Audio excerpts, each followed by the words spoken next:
ہمیشہ یہ اللہ سے یا اللہ مجھے میرا جو مقدر رزق مجھے دے دے، مجھے روزی دے دے، مجھے روزی دے دے، ہر وقت یہ دعا کرتا، نہ دکان چلاتا نہ ملازمت کرتا، بس ایسے مانگتا ہے۔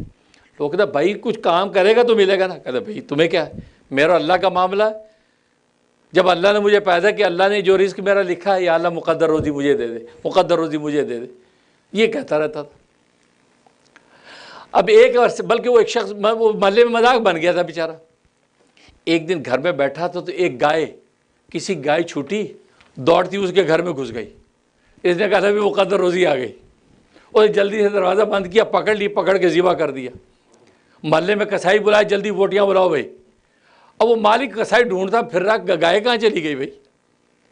پتہ چلے یہاں گائے ذبح کر کے بیٹھا ہے اور بھون کے کباب کھا رہا ہے۔ وہ کسائی اندر گھسا، تیری میری گائے ذبح کر دی تو نے، جو گالیاں سلواتیں، کوٹنا شروع کر دیا درویش کو۔ درویش کہا بھائی کیوں کوٹتا ہے؟ بھائی میری گائے تو نے حلال کر۔ کہا یار مقدر روزی، سالہ سال سے اللہ سے مقدر روزی مانگ رہا تھا، آج آ گئی تو مصیبت میں آ گیا۔ بھائی تیرا کیا مطلب؟ مقدر روزی میری، اور تیرے باپ کی نہیں ہے مقدر روزی، نہیں بھائی میری گائے ہے، تو نے یہ کیا کر، تو تکار شروع ہو گئی۔ اب مقدمہ حضرت داؤد کی عدالت میں چلا گیا۔ وہ قصائی کہا کہ حضرت یہ تو اس نے ظلم کیا، میری گائے ذبح کر کے کھا رہا ہے، اور کہتا مقدر روزی۔ اب حضرت داؤد علیہ السلام کو مقدمہ کیا۔ اب حضرت داؤد علیہ السلام نے کہا بھائی یہ کیا کیا تم نے، یہ تو غلط ہے، یہ مقدر روزی ووزی نہیں ہے، اس کی گائے تھی تو نے ذبح کر دی۔ کہا کہ حضرت آپ بادشاہ بھی ہیں، نبی بھی ہیں، ساری دنیا تو مجھے یہی بات کہہ رہی ہے اور آپ نے بھی وہی بات کر دی، آپ نے وہی بات کر دی کہ بھئی میں نے غلط کیا۔ آپ تو ظالم نہیں ہو سکتے، آپ ذرا کچھ سوچ سمجھ کے بات کریں۔ یہ مقدر روزی میں کب سے مانگ رہا ہوں، آج مجھے مل گئی، آپ بھی کہہ رہے کہ نہیں بھئی مقدر روزی نہیں اس کی ہے۔ حضرت داؤد بھی حیران ہو گئے، بھئی کیا کرے، بھی درویش بھی گلے کو آئے۔ فرمایا کہ اچھا جاؤ آج برخاست کرتے، کل فیصلہ کریں گے۔ اگلے دن جناب دربار پھر لگا، کٹھی ہو گئی دنیا، کیونکہ مقدمہ بڑا عجیب و غریب تھا۔ حضرت داؤد علیہ السلام سے بات ہوئی، ہاں جی کیا حکم؟ حضرت داؤد نے اس مالدار آدمی سے کہا، قصائی سے کہا کہ بھئی بات سنو، میرا خیال ہے اس کو معاف کر دو، تو یہ اللہ نے اتنا دے رکھا ہے، ایک گائے اب چلی گئی، درویش تھا بیچارہ مانگ رہا اللہ سے، بس تم سمجھو یہ صدقہ نکل گیا تو بس تم معاف کر دو اس کو۔ کہتا جی بہت خوب جی بہت، ایک رات میں فیصلے بدل گیا ماشاءاللہ۔ یہ اس درویش نے کیا رشوت دے دی آپ کو کہ ایک رات میں فیصلے بدل گیا، اور آپ نے فیصلہ اس کے حق میں کر دیا۔ وہ حضرت داؤد پر چڑھ گیا۔ حضرت داؤد صلی اللہ علیہ وسلم فرمایا کہ بھائی دیکھو، کیونکہ حضرت داؤد نے اللہ سے رات کو رابطہ کیا تو وہی آئی کہ یہی کہہ دو۔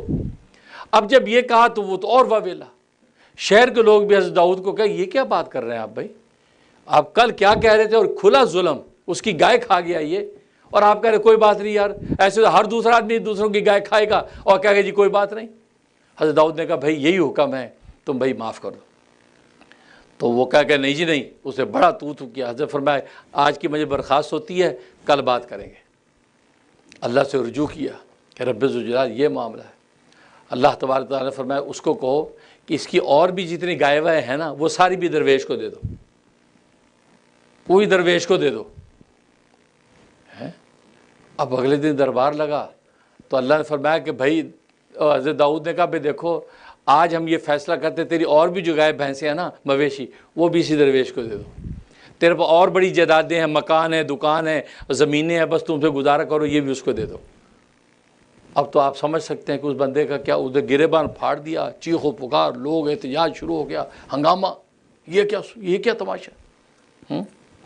ساتھ ہی وہی آئی، اس کو کہو کہ جو تمہارے جو غلام ہے وہ غلام بھی اس کو دے دو۔ حضرت فرمایا کہ وہی آ گئی، اللہ کا حکم آ گیا ہے، فرمایا اپنے غلام بھی اس کو دے دو۔ اچھا وہ چیخ رہا رو رہا، حضرت داؤد فیصلہ کیے جا رہے ہیں، غلام بھی دے دو، اپنی جائیداد بھی دے دو، اپنی زمینیں بھی دے دو۔ اب آپ سمجھ سکتے ہیں کہ کتنا عجیب و غریب مقدمہ بن گیا، ہنگامہ۔ جب اس آدمی نے بدتمیزی کی انتہا کر دی، حضرت داؤد کی گستاخیاں شروع کر دیں، اب حضرت داؤد کو جلال ہے، کھڑے ہو گئے۔ اچھا تم انصاف چاہتے ہو، آؤ پھر میرے ساتھ، میں تمہیں انصاف کراتا ہوں۔ ہاتھ پکڑا، چل پڑے، سارا شہر پیچھے پیچھے۔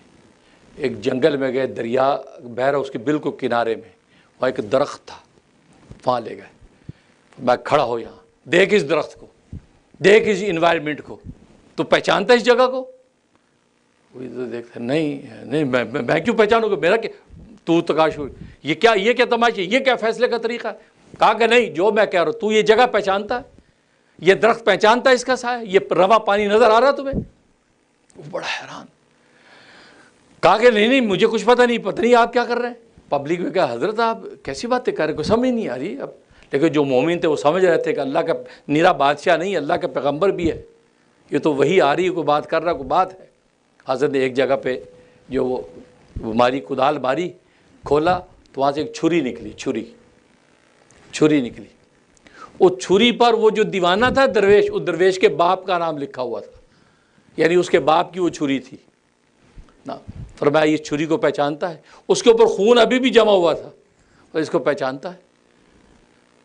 اب ذرا تھوڑا گڑبڑایا، انکار کیا کہ نہیں میں اللہ کی وحی سے بول رہا ہوں، اب تو انکار نہیں کر سکتے، چھری کو پہچانتا ہے، یہ وہی چھری ہے جو تیرے آقا کی چھری ہے، تو اس درویش کے باپ کا غلام تھا اور تو اس کا غلام تھا، اس درخت کے نیچے وہ تیرا آقا لیٹا اور سویا تھا، تو نے اس کی چھری اس کے سامان سے نکال کے اس کا گلا کاٹا تھا، تو نے یہیں پہ اس کو دفن کیا تھا اور اس کا مال و متاع لے کے چلا گیا تھا۔ یہ یتیم بچہ تھا درویش تیرے گھر میں، لیکن تو نے اس کو ٹھڈے مار کے گھر سے نکال دیا تھا، تو نے اس کے باپ کی پوری جائیداد زمین ترکے پر قبضہ کر لیا تھا۔ یہ یتیم بیچارہ، اس کے مقدر میں تو روزی تھی، اسی مقدر کو خدا سے مانگتا رہا، یا اللہ میری مقدر روزی مجھے دے دے۔ اس یتیم کو تو پتہ بھی نہیں کہ میری باپ کی کتنی جائیدادیں تھیں، یہ دھکے کھاتے کھاتے آج اس عمر کو پہنچا، لیکن تو نے ظلم کی جب انتہا کر دی، اسی کے گھر میں اللہ نے اسی کے مال میں سے ایک گائے بھیج دی، تو نے اس پہ جب صبر نہیں کیا، اللہ تبارک و تعالیٰ کے بھی صبر ٹوٹ گیا، آج اسے سارا کا سارا عدل کا فیصلہ کر دیا۔ اور درویش سے کہا ادھر آؤ، یہ لو چھری اور اپنے باپ کے قاتل کا قصاص لے لو، اس کی گردن کاٹ دو۔ اس ان کے سامنے اس کی گردن کاٹ دی، باپ کا قصاص دلوایا اور جتنی جائیداد و زمین مال تھے سارے کے سارے اللہ تبارک و تعالیٰ درویش کو عطا کر دی۔ یہ ہے وہ مقدر روزی۔ مقدر روزی کہیں نہیں جاتی، یہ تو ہماری ترتیب ہے، ہمیں نوکریاں کرنی ہیں۔ اگر آپ اللہ کو آزمانا چاہتے ہو، اور آزمانا نہیں اللہ کو کبھی، لیکن کبھی آزمانے کی کوشش بھی کوئی کرتا ہے تو اللہ پوری آزمائش پہ اترتا ہے، اس کو واقعی ایسی جگہ سے کھلاتا ہے، ایسی جگہ سے پلاتا ہے کہ وہ تصور نہیں کر سکتا۔ اس درویش کا واقعہ حدیث میں جو میں نے سنایا کہ وہ مقدر روزی مانگ رہا ہے، کر کچھ نہیں رہا، خدا نے اس کی مقدر روزی کیسے دی، اس کو کیسے دی؟ تو اس لیے لکھا ہے کہ اگر تمہارا کوئی نقصان ہو جائے، تمہاری کوئی چیز چھین لے، اگر کوشش اگر افورڈ کر سکو، یار چلو میں نے معاف کیا، کیوں کہ پتہ نہیں اگر اللہ سے زیادہ تم عدل مانگو گے، پتہ نہیں کیا نکلے گا، پتہ نہیں کیا نکلے گا، ہمارا کون سا ظلم کہاں پر ظاہر ہو جائے۔ اس لیے فرمایا کہ کوئی بات نہیں کہ لے گا تو چلو یار معاف کرتے ہیں، چلو یار دفع کرو، اللہ اس پہ برکت ڈال دے۔ تو اس انداز سے فائدہ کیا ہوگا؟ آپ کے اوپر ستاری کا پردہ پڑا رہے گا اور اللہ تبارک و تعالیٰ کی رسوائی نہیں، اور دنیا میں بھی انسان ذلیل نہیں ہوگا۔ جیسے قصائی نے بے صبری کی، نہیں جی نہیں میری گائے، اس نے یہ نہیں دیکھا لاکھوں گائے میرے پاس، ہزاروں زمینیں میرے پاس، اس پہ سب ایک چھوٹی سی گائے پہ بخل کیا۔ اب اللہ اپنے عدل پر آ گیا، جب عدل کر کے دکھا، یہ اللہ تو اپنے فضل سے ہمیں چلاتے ہیں، اللہ سے زیادہ عدل نہ مانگا کرو، اس لیے عدل پہ آیا تو پھر ہمارے کتنے جو پرتے